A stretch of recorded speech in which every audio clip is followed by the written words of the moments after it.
Hey guys, welcome back to another video and welcome back to my channel. Today I'm coming back with an acne focused video. So I asked you guys some questions, well I didn't ask you guys questions actually. You guys asked me some questions over on Instagram which I put like a question box out for. And today I'm going to go through those questions throughout this video. I feel like I really could have said that in a much simpler way, but there you go, there's the intro for this video. I'm really looking forward to today's video because, I mean, acne is my thing, you know? Like, and if anyone's new to my channel, I'll bring you back up to speed a little bit. So firstly, hi, I'm Ebony, I'm a naturopathic nutritionist. I suffered with acne for over 10 years, and then that led me down into this whole new career path that I'm in today. And yeah, basically I run my own one-to-one clinic, and acne is one of the main areas that I specialize in. So yeah, something that I am very passionate about because I'm someone who has actually been through it as well. So I really understand, you know, what it feels like going through, you know, having acne and all of the emotions that come with that. But also I'm on the side where I know how to help you fix it. Do you know what I mean? Because we know what to do now and fix the body from those root cause approaches. Okay, so the first question I'm going to answer is, why do people still break out even when they're on the pill? That's my favorite part of that question, even when they're on the pill. To put this really simply, it's because hormones aren't the root cause of everyone's acne. It's just not. There's so many root causes to acne. In fact, actually, particularly as someone who works in acne, like I will say acne is actually one of the toughest things because there is so many possible root causes that could cause someone's skin to flare up. So if I have someone sitting in front of me who is on the pill and they are still breaking out, these are the things that I would be assessing and really diving into, you know, within their initial consultation. One thing that I'll be thinking about is definitely their liver and their drainage pathways, because this is something to think about with anyone who suffers with their skin. If you are having blemishes come out, you know, on your face, through the skin, could be on the body as well, might not even be on the face.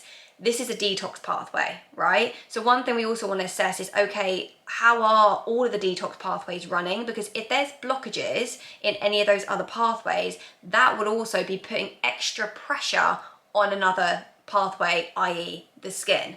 So drainage pathways would include things like your liver, definitely, kidneys, lymphatic system, your gut and colon, like having healthy regular bowel movements every day. You know, if you're not having a bowel movement every single day, that's going to be a problem. So I said liver, kidneys, lymphatic, colon, gut, also the lungs. People also don't think about that as well, but we also do expel waste through our lungs as well, so even, you know, breathing properly. So these are definitely things that I would start with, is making sure their drainage pathways are open and supported. Now beyond that, particularly in the case of this question with, you know, if someone is on the pill and still breaking out, I would also be questioning, you know, is there deficiencies? Because we know the pill can affect certain vitamin and mineral deficiencies, so that would be definitely something to consider and assess, because obviously if they are low and they've got deficiencies, well then they're going to miss certain cofactors for certain functions in the body to perform optimally. So that's something to think about. Definitely with acne as well, is we also want to start thinking about the inflammatory picture, because acne is an inflammatory condition. So is there other sources of inflammation being provoked in the body? And this actually brings me, this kind of ties in another question on this list. So someone has also put here acne from gut bacterial overgrowth, SIBO, yeast, fungal acne, etc. So absolutely, there is definitely a strong correlation we see with skin issues, including acne and gut disturbances. And just to be clear as well, you do not have to actually have necessarily gut symptoms to have gut problems, okay? Like I have had clients where I've been adamant, let's run a test on your gut, let's do a test on the gut, and they've been like, but I don't have any symptoms, I don't get bloated, I don't get this, I don't get that. And I'm like, trust me, let's look at your gut, and then there you go, you do a panel and it's like bingo, there's all of the, you know, the red cherries are coming up, right? And you really get an understanding, okay, there is some inflammation being provoked there. So definitely from an inflammation perspective, 100% I do consider that gut piece. And then if we also just want to tie in, I kind of tying these two questions together. If someone is asking the question, why do we get acne from like having, let's say, a bacterial overgrowth or SIBO or yeast and things like that? Firstly, starting off from the inflammation standpoint, if you have an overgrowth in unwanted bacteria, it is going to trigger off inflammation. So that is the first thing. And that's really, I would say, actually the key thing. But also with some of these disturbances that we also see in the gut, they also can manifest in things like histamine issues, for example. They can affect your hormonal pathways. And again, another thing to bear in mind with hormones actually, because I think with acne, this is again a very common thing. People will come to me and they instantly just think it is hormonal, like, oh, it's a hormone problem, and they just focus on their hormones. And that is also where you're going wrong. You've got to think deeper than the hormones, because hormones are not root cause. Hormones are messengers, right? So if your hormones are out of whack, you need to be thinking, what is signaling my hormones to be out of whack? So for example, going back to this gut question here, is that things like bacterial overgrowth, SIBO, yeast overgrowth, all of these things can affect your hormonal balance, okay? Particularly things like estrogen. I really see a lot of estrogen problems related to gut problems, okay? So that is definitely one thing. And also stress as well. All of these things are internal stress, right? So that's also going to affect the whole stress connection, which again can still affect you hormonally. Also, again, going back to the original question, why do people still break out even when they're on the pill? Other things as well was like, looking at other root causes. It could be stress as an example. What is their lifestyle like? What is their stress management like? Remember, cortisol is a hormone. Again, that's another valid point. I think when we say hormones and hormonal acne, a lot of people just think sex hormones, estrogen, progesterone, testosterone. No. Hormones also include things like cortisol, stress hormone, insulin, blood sugar hormone, right? Thyroid health, and if someone's got, let's say, an underactive thyroid, you see that with skin issues, including acne. So issues with T4 and T3, these are all hormones. So hormones is a much bigger picture, and hormonal acne is a much bigger picture than just your sex hormones. Another thing to throw in as well, going back to the question if someone is actually on a pill, well, one, what pill are they on? Because that actually could be playing a role. But two, this is a really interesting, little bit of information, is that particularly when I run HTMA tests, particularly in people who have been on pills for a long period of time, pills also can increase copper in the body as well, and that actually can manifest in skin issues as well. So there's that whole other side where it could be just messing with the minerals, and the minerals have really gone out of balance, and that's also feeding into the skin. So let's just kind of wrap this question up, because I could honestly just keep on talking about all these different root causes, because this is just scratching the surface. There is so much more to dive into here, but just kind of going back and rounding this up, back to the original question, why people break out even when they're on the pill. And going back to the original thing I said, is because there is so many root causes, and you have to look at the person as a whole individual, because the other thing I guarantee when it comes to acne, it likely isn't just one thing. It's not just find that one thing that's triggering off. Our body is a very delicate network, and when one thing goes out of balance, it then leans on another thing, and it leans on another thing, and it leans on another thing. So this is where definitely the naturopathic approach it shines, basically, because we look at the whole person, but we also look at the history and the timeline, and we look at how everything's evolved, and we look at how all the systems lean on each other. And by doing that, you get a plan which is going to support you, from the bottom up. So we figure out where that root cause is coming from, but we also address all the other factors, right? Starting place that I would start with is open up those drainage pathways. That is the first place I would start. Bowel movements every day, so important. So if you're struggling with constipation, that's something to get to the bottom of. Making sure you're drinking enough water is a very simple thing, but that goes into kidney filtration and even helping with the colon, helping to hydrate the stool. Making sure, from a liver perspective, look at your liver load. Have you got a high toxic intake? Are you a smoker? Do you drink a lot of alcohol? Diet, what kind of foods are you eating? Do you eat a lot of processed foods, or are you having lots of fresh foods? Have you got a good balanced plate? Have you got the protein, the fiber, the fats, the carbs? Have you got a good, balance of everything? Definitely make sure you get the protein on the plate. That's the one that people usually slip on. It's moving your body, so you are moving your lymphatic fluid. Your lymphatic fluid doesn't have a pump, so it requires you to move it. So if you're just sitting in a desk all day, your lymphatic system's going to be stagnant. Sweating's amazing as well. That is fantastic.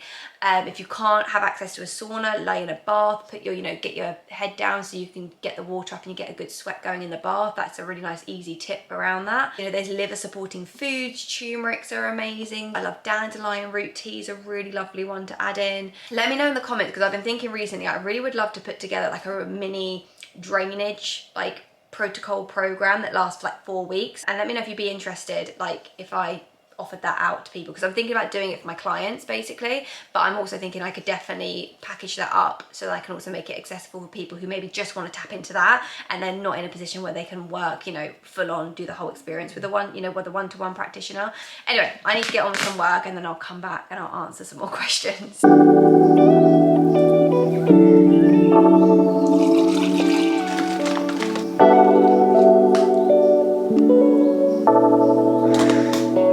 Okay,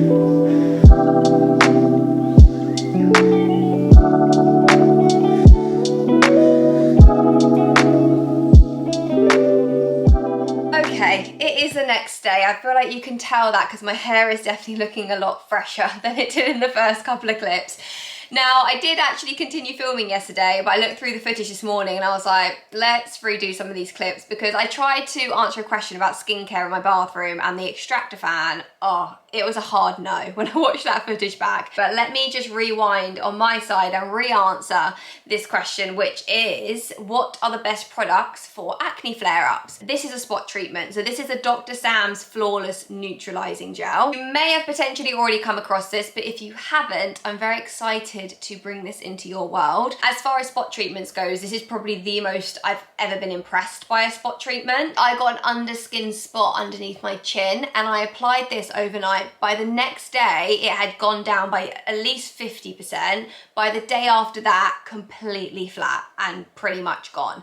So yeah, very impressed. It's such a big size. Oh, and then I do actually have one more tip, but let me just grab it from the fridge. One of my tips is someone has a cystic breakout that comes up, a spot that's very painful, inflamed, red, and we just really want to calm it down and particularly help calm the inflammation and the size of the blemish. I really love, the tip of holding something cold to the area. So I find keeping tools like this in the fridge is really, really good. Take it out and then hold it to the blemish, and yeah, I literally will just hold it until like the coldness basically goes, because it will probably last for like, I don't know, 5 minutes or so maybe. But yeah, hold it to the blemish and do that maybe even a couple of times a day, and that can really, really help. Or another tip as well is you go on Amazon or somewhere like that, is you can actually buy face masks which are made of that like frozen, like freezer packs, like a gel freezer pack. You can get face masks like that you can put in the freezer, and then literally you can put a whole cold face mask on. So tips like that are really, really good, particularly if you need some instant relief.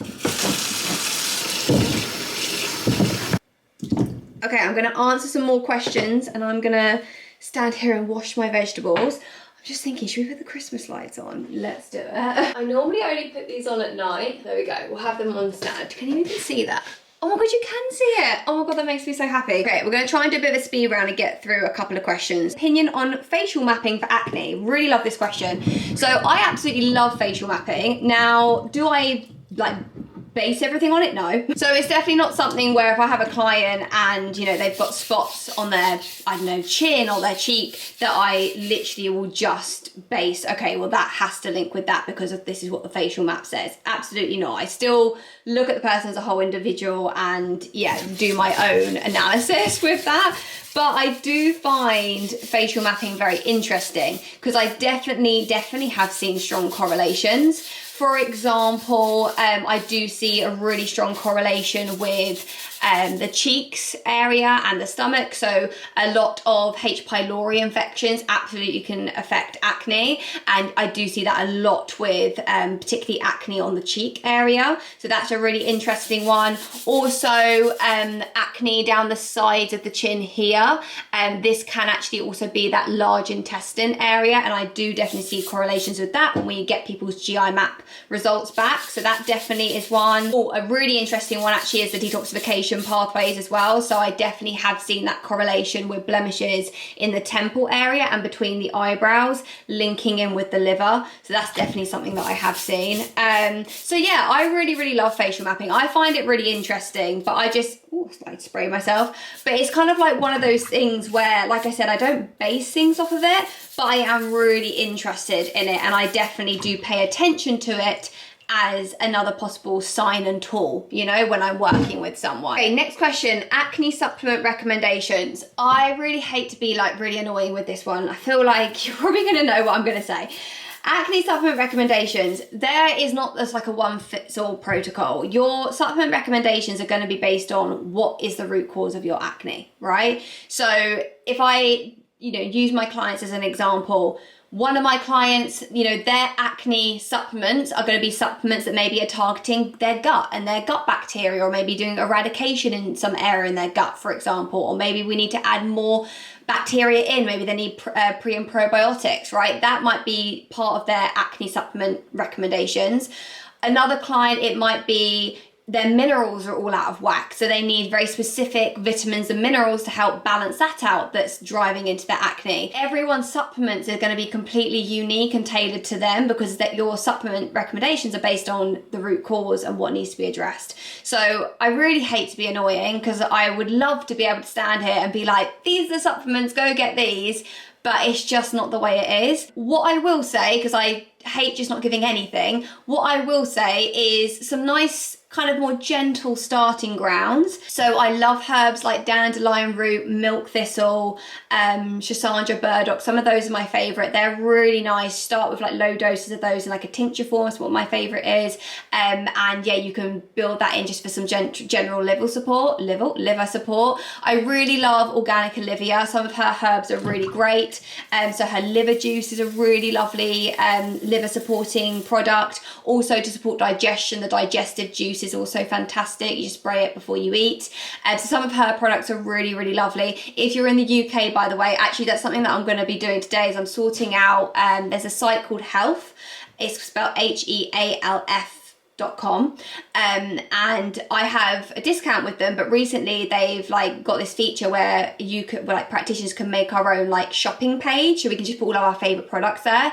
So what I'm going to do is I'm going to put that together, and they sell organic Olivia. So regardless of where you are, I'll put some of my favorite recommendations in that shop page. I'll leave the link down below, and then you can have a little look what's on there. So if you do want some little recommendations with like any like supplements and bits and bobs kind of within this space, go check that out, because yeah, I'll pop some things there for you. Great, next question, thoughts on acupuncture for acne? I love acupuncture. I think it's a fantastic tool to use for sure. I can't stand here and say I think, you know, it's going to get rid of your acne, because like for example, if you've got, you know, issues that are coming, let's say from your gut, and you've got bacteria there that needs to get out, acupuncture isn't going to fix that. Do you know what I mean? So I don't think it's like a cure, but it can definitely be a helpful tool. So I think it's fantastic alongside everything else you may be doing. What to do? Chemical pills, Acumax, probiotics, retinol, and anti-inflammatory diet fail, question mark, Accutime 2 times, don't want it again. Okay, so these are all the things you tried, nothing's working.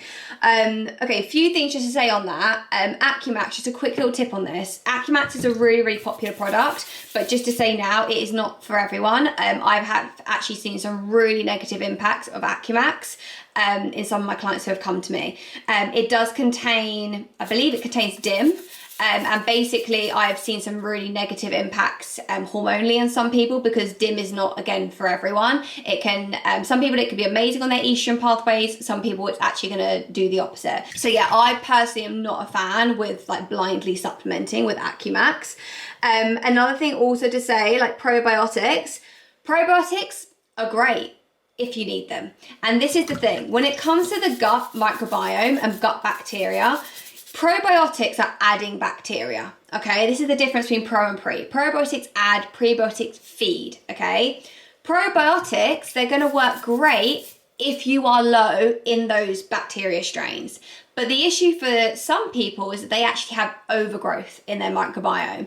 And, you know, when they're adding probiotics in, actually it could be adding more fuel to the fire. So probiotics are definitely not this like one fits all thing for gut health. I really hate that narrative that is kind of pushed out around probiotics. Probiotics are just not gonna fix everyone's gut issues. So if you have tried probiotics, and definitely if you've tried them and then felt worse on them, stop them, because that is a sign for sure. Do not just keep on pushing through. And if you've tried them and they haven't worked, well, yeah, that's just, you know, that's not where the root cause is coming from. My big thing with the gut is I always say test, don't guess.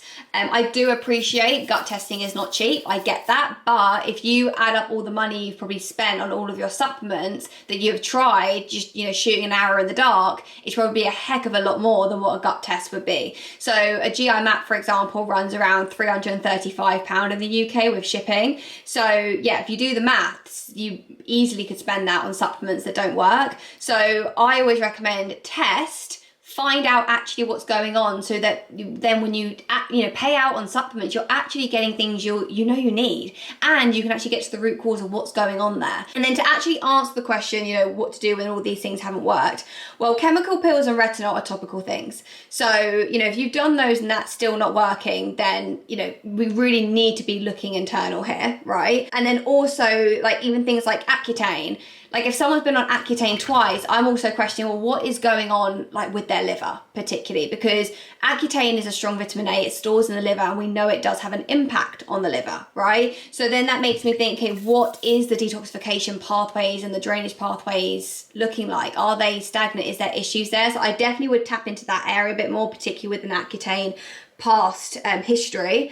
But I think overall, this question, like, all these things you tried are what I would call more surface things. We need to go deeper. Maybe consider testing. That's probably what my main recommendation would be, is like, not even necessarily just jump straight into seeing someone, go to someone, but get some testing alongside so you actually can get some answers. Because that's the thing I really love about testing, is particularly if someone's been on a history of like, I have tried so much and nothing's working, it's like shooting an arrow in the dark.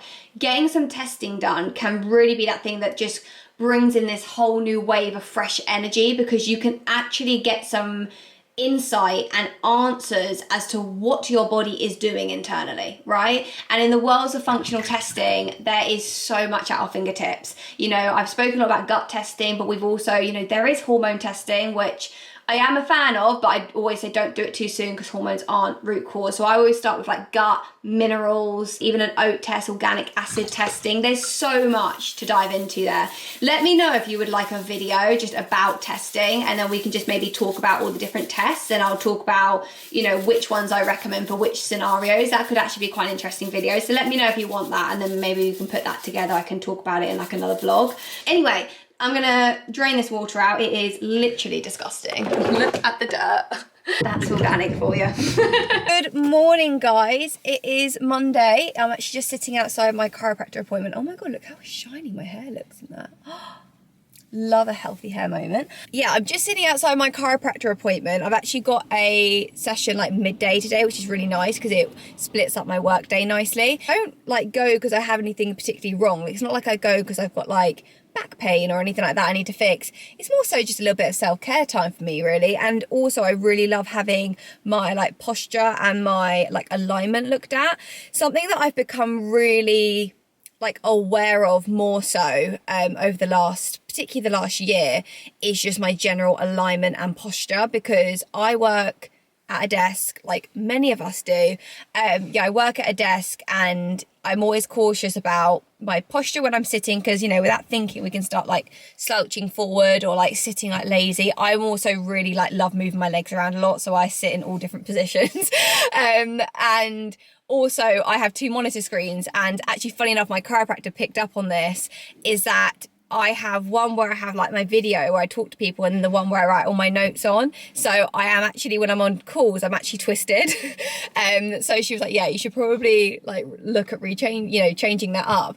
And definitely things that I really want to invest in and get next year is like a stand-up desk, all of this stuff, which I'm sure you've seen, because definitely nothing new. But yeah, it's really interesting going to the chiropractor session, because if I remember my first session, she was like, hun, you are like completely out of line. But before I head in, I thought I'd answer another question. So I was in the middle of just clipping my fringe back, which kind of makes me look, I feel like, a little bit like a 2-year-old. I say makes me look like a 2-year-old because this literally was my hairstyle when I was like 3. Like every single day this was the hairstyle, a little bit clipped to the side, but I had like a bob this length. Anyway, let's answer this next question, and this may be the last one maybe for the video. And this question's very hormone related when it comes to acne. Let me just grab it up, and there's actually 2 questions I'm going to put into one. So someone was saying constant cycle between a week of lovely clear skin and then a rush of hormonal acne. Why? Also, the same person was saying there's cystic spots under the skin around the chin area, so kind of those typical hormonal places.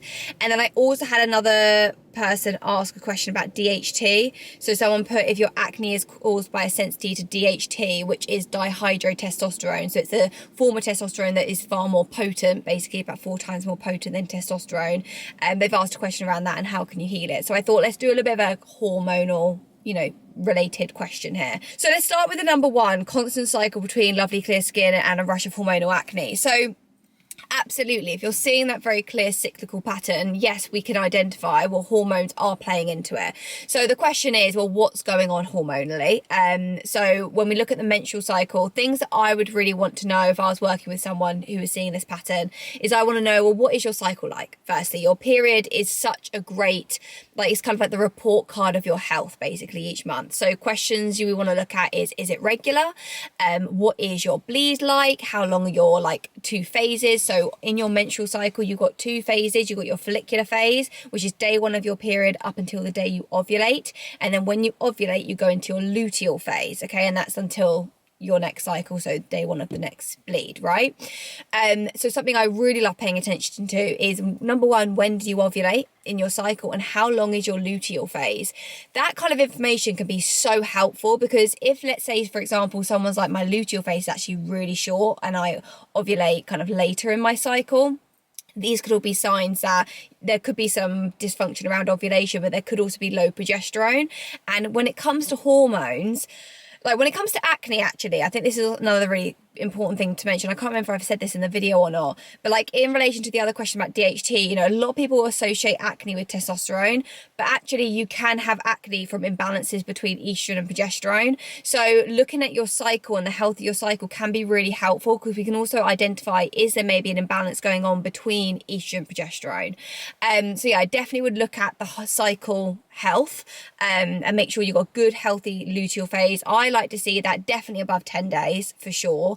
Ideally, if we can try and get it like 12 to 14 days, even better. So yeah, that's definitely number 1. Also really checking, are you ovulating? Because some people have their bleeds but they're not actually ovulating, they're having anovulatory cycles. I really love the basal temperature method to track the cycle, because basically when you ovulate, your temperature will stay increased. So just type into Google tracking your cycle by basal body temperature, and you'll get all the information come up, you know, about that. I can't go into all of that in today's video, otherwise this video will be literally like hours long if I went into everything in such detail. But that's really, really helpful. Also, symptoms, like, do you get PMS symptoms? You know, all of these kind of pieces of information we can gather basically these puzzle pieces to try and figure out what actually might be going on hormonally. Another big one as well is, well, what weeks are you breaking out and what weeks are you having clear skin? For example, is your skin really lovely and clear when you're ovulating and kind of in that follicular phase? And then is it breaking out more so in the luteal phase? So like the week or so before the period, is that when it's really flaring?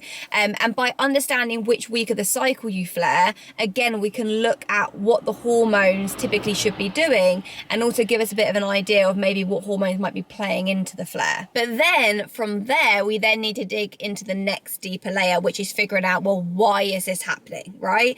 So for example, if there's an imbalance between progesterone and estrogen, you know, the question is, well, is it the issue you're not producing enough progesterone, or is the issue maybe you have too much estrogen and there's issues within estrogen pathways and you're a bit more dominant on the estrogen side? You see, that's where we've got to dig into the next layer, and that's where you start looking into things like, yes, ovulation function. Have we got a body that's really well supported to ovulate optimally and produce progesterone?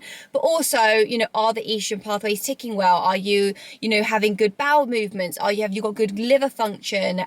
Is there maybe external factors which are affecting your hormone levels, particularly estrogen, or maybe internal elements? Like, for example, is there gut issues underlying which are messing up your hormones? Is there thyroid issues? Is there mold, for example, that can cause havoc with hormonal health in women? So you see, this is where we have to dig into that real deep level and deep layer, and then really figure out, okay, well, why is it happening? I think my advice in terms of a starting point with this question is to firstly just figure out what is the pattern and what week are you breaking out? Is it around ovulation? Is it around your period? Like, when is it happening?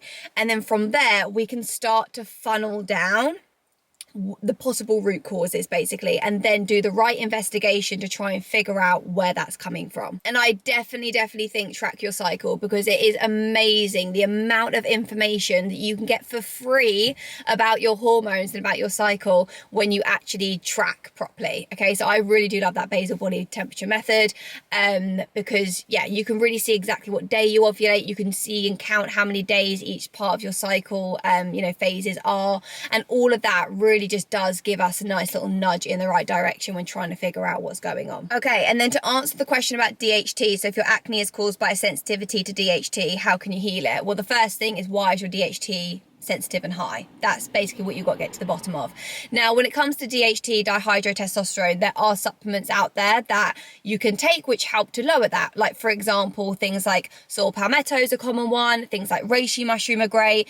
But my only thing to say on that is that they can also be blanket, like, plaster approaches, and that's kind of where it's like, is this really any different than taking medications? You're just putting a plaster on it. You need to get to the bottom of, well, why is your DHT being driven up and elevated and is sensitive in the first place? So some possible causes that would drive someone's DHT up. The first thing you definitely want to look into is the whole blood sugar picture, 1000%. So making sure the blood sugars are supported, and check there's no insulin resistance, because insulin resistance definitely can drive up DHT in some women. And also stress is another factor. Stress can definitely drive up DHT in some individuals, and also this is where you can also see hair loss concerns, because having high DHT can really affect some people in hair loss, and we also see people correlate, I'm really stressed and I notice my hair loss gets worse. Well, if there's a DHT component in that, these things absolutely can be driven together. I'd also be thinking about, has the person got the right cofactors to support testosterone metabolism? Things like zinc, for example, is really important. Is there a need there maybe in that individual? Magnesium, B vitamins, these are all things that the body needs to metabolize testosterone properly. And actually, another thing I'd throw in as well is, it actually goes back to even checking in with progesterone and estrogen, because actually when there's imbalances with those two, they can also exacerbate testosterone pathways and worsen things like the overexpression of DHT. So yeah, I definitely also just be looking at the hormones as a whole. I think that's something to bear in mind as well. Hormones are never just going to be imbalanced just one on their own, right? It's always going to be a collection of things in together. So look at yourself as a whole individual, that whole hormonal picture. And remember, and I've said this earlier in the video, I know that, is that hormones aren't just sex hormones. Like insulin's a hormone, cortisol's a hormone, thyroid hormones, all of these things, they're all hormones, right? Even your neurotransmitters, these are hormones, right? So always look at yourself as a whole individual. Anyway, I need to jump off because I need to get into my chiropractor appointment, but I'm going to end this video here. Please do give it a thumbs up if you enjoyed it. I know it's a heck of a lot of information I feel like we've chatted about in today's video, but this is like a Q&A style video. So if you enjoyed this and you want more like this, please do let me know. If there's any topics in particular that you want me to discuss, maybe just solely in just like one vlog on its own, then let me know as well. But yeah, I'm really excited about today's video. I really enjoyed filming it for you, and I'm really hoping that I can pump out more content like this, definitely over 2025. That's a big goal for me. So anyway, thank you for sticking around. If you are still watching, if you haven't already, make sure you are subscribed to the channel so you don't miss any future videos. Also, as discussed in this video, I did set up my health page, so that is linked down below. So any of like my favorite products and things, you can go check out on the health page, and you get 10% off everything on health. They're for people in the UK. I think you can also ship to Europe actually, but anyway, that's all down below if you want to have a little look around. But also another thing just to say, over the weekend I also figured out how to set up an Amazon storefront as well. There's not a lot on it, but there is a few things that I use heavily and that I have linked on there. Things like my supplement organizer that I use, things like castor oil liver pack wrap that I get on there that's much cheaper actually than the one that I linked in health.